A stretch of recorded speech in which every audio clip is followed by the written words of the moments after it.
Hello, my name is Erin Evans, and yesterday my son asked me, "Mom, what's the point of life?" And in typical mom fashion, I flipped the question and said, "Baby, what do you think the point of life is?" And he was irritated and said, "Well, that's why I'm asking you." And I gave him some half-assed response like, "The point of life is to live it fully. It's to find your potential and challenge your beliefs and love deeply." It was an okay answer, but it got me thinking about what I really believe the point of life is.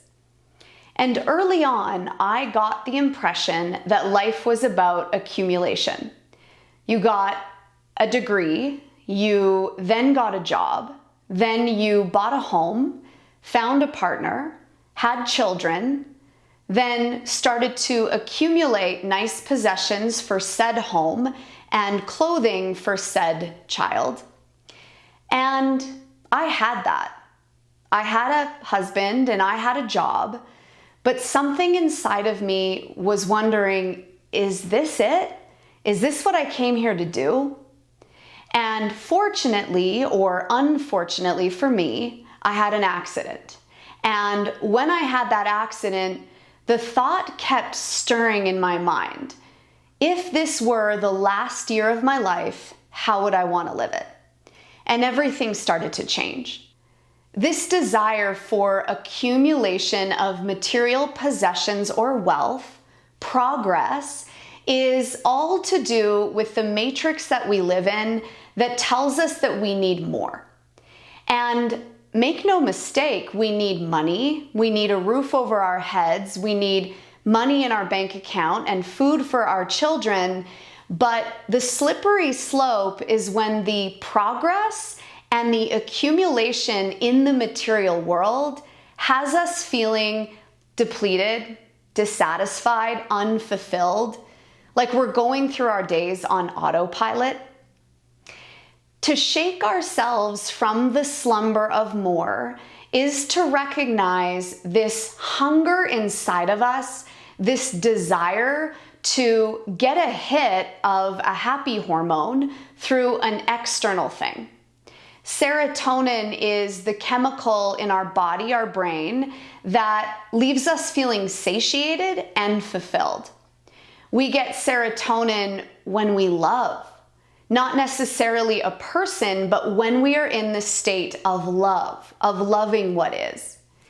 In our striving and our pushing for material things, success, we can get caught in the trap of addiction.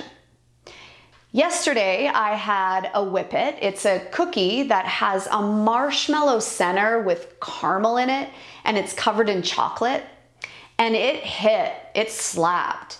Then today, I set the stage to have my Whippet. I pulled it out, I ate it. I wasn't satisfied, so I had 2 more, and now I'm left unfulfilled with a bellyache. And that's a trivial example of the cycle, but that's what it looks like. A desire for something that makes us feel good in a moment, then the feel good slips away, and we want that feeling again. So how do we source fulfillment, joy, serotonin in the monotony of ordinary life? How do we start to find the mini micro moments of a miracle in a seemingly ordinary day? Because if we continue to chase the highs, be it sex or drugs, alcohol, money, fame, we are missing out on the cry from within that wants adventure, that wants to wake up, that wants to be alive and present in their lives. With the craving, the misplaced craving of wanting an external thing, and we don't get it, we might feel bored, hit the snooze button, go back to sleep. What am I even doing this for? I'm bored.